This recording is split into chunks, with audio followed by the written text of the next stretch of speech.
Namaku Sisi. Aku suka buah semangka. Seger. Baik anak-anak, makanan yang dimakan Sisi tadi akan mengalami 4 tahap pencernaan makanan. Yang pertama, ingesti, memasukkan makanan ke dalam mulut. Yang kedua, digesti, pencernaan makanan. Ketiga, absorpsi, penyerapan makanan. Dan keempat, defekasi, pengeluaran makanan. Pencernaan makanan adalah proses pemecahan makanan menjadi molekul yang lebih kecil sehingga dapat diserap oleh pembuluh darah. Ada 2 jenis pencernaan makanan. Yang pertama, pencernaan mekanik. Pencernaan mekanik adalah pemecahan makanan tanpa bantuan enzim pencernaan. Dan yang kedua adalah pencernaan kimiawi. Pencernaan yang dibantu enzim pencernaan untuk menguraikan makanan dari yang besar ke yang lebih kecil. Sistem pencernaan manusia terdiri dari 1. Organ pencernaan utama, 2. Organ pencernaan tambahan, dan yang ketiga enzim pencernaan. Enzim pencernaan ini terdapat dalam mulut, lambung, usus halus, dan organ pencernaan tambahan. Baik, yang pertama kita akan bahas tentang mulut. Mulut terdiri dari bibir, gigi taring, gigi seri, gigi geraham, lidah, nula, dan langit-langit atas. Gigi berfungsi menghancurkan makanan. Pada anak-anak berjumlah 20 gigi, sedangkan pada dewasa 32 gigi. Gigi seri berfungsi memotong makanan, taring berfungsi mengoyak makanan, dan geraham berfungsi mengunyah makanan. Lidah berfungsi mengecap dan membantu menelan makanan. Kelenjar ludah menghasilkan enzim pitialin atau amilase untuk mengubah zat tepung atau amilosa menjadi gula atau maltosa. Pada mulut terjadi pencernaan mekanis dan kimiawi. Yang kedua adalah esofagus atau kerongkongan. Dapat kalian lihat seperti pada gambar. Kerongkongan adalah penghubung rongga mulut dan lambung.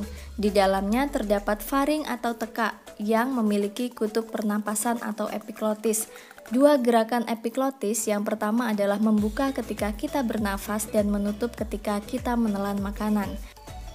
Saat esofagus berkontraksi akan menghasilkan gerakan meremas atau peristaltik yang berfungsi mendorong makanan untuk masuk ke dalam lambung. Berikutnya adalah lambung. Di dalam lambung terjadi 2 pencernaan makanan. Yang pertama mekanis dan yang kedua kimiawi. Mekanis terjadi kontraksi otot lambung dan kimiawi adalah saat pencampuran bolus dengan getah lambung seperti asam HCl, enzim pepsin, dan enzim renin. HCl berfungsi menjadikan ruangan lambung bersifat asam dengan pH 1-3 sehingga berfungsi membunuh bakteri. Sementara enzim pepsin berfungsi mengubah protein menjadi pepton. Pepton adalah campuran dari polipepton dan asam amino. Sementara enzim renin berfungsi mengendapkan kasein di dalam susu. Makanan dari mulut berupa bolus akan berubah menjadi kimus dalam lambung atau bubur usus dan akan masuk ke dalam usus 12 jari melalui sphincter. Sphincter adalah otot antara lambung dan usus 12 jari. Selanjutnya adalah usus. Usus halus dibagi menjadi 3. Usus 12 jari atau duodenum, usus tengah atau jejunum, usus penyerapan atau ileum. Dalam usus 12 jari terhubung saluran pankreas dan kantung empedu. Dalam pankreas terdapat 3 enzim, enzim amilase, enzim lipase, dan tripsin. Enzim amilase berfungsi mencerna amilum menjadi maltosa.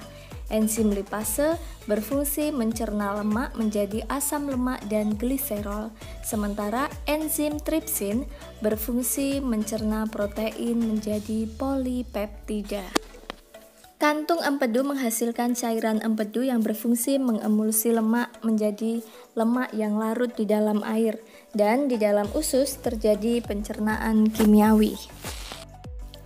Berikutnya usus besar atau kolon terdiri dari kolon ascendens atau naik, kolon transversum, kolon mendatar, kolon descendens, kolon turun, rektum, anus, usus buntu, dan umbai cacing atau appendix. Umbai cacing mengandung sel darah putih yang berfungsi menjaga imunitas tubuh. Di dalam usus besar terdapat bakteri Escherichia coli yang berfungsi membantu membusukkan makanan serta membentuk vitamin K dan B12. Gas dan tinja atau feses dibuang melalui anus. Organ pencernaan tambahan terdiri dari hati, empedu, dan pankreas. Hati merupakan kelenjar terbesar pada tubuh, berfungsi menetralkan tubuh dari racun, menjaga keseimbangan kadar gula darah dengan memecah glikogen, dan menyimpan vitamin A, D, E, K, B12, dan zat besi. Berikutnya adalah empedu. Empedu berfungsi menyimpan getah empedu yang dikeluarkan oleh hati. Getah empedu berasal dari pemecahan hemoglobin, sehingga memiliki pigmen bilirubin yang mengandung warna kuning kehijauan. Berikutnya adalah pankreas. Pankreas terletak di bawah lambung. Getah pankreas mengandung sodium bikarbonat dan enzim pencernaan yang memecah protein, lemak, dan gula. Pankreas merupakan kelenjar endokrin yang menghasilkan hormon insulin. Hormon insulin berfungsi mengubah glukosa darah menjadi glikogen yang disimpan di dalam hati. Anak-anak, silahkan lakukan aktivitas sederhana di rumah. Silahkan anak-anak mencari 5 jenis makanan yang dapat digunakan sebagai pengganti nasi yang mengandung karbohidrat dengan menggunakan cara tersebut. Selamat mencoba dan salam sukses.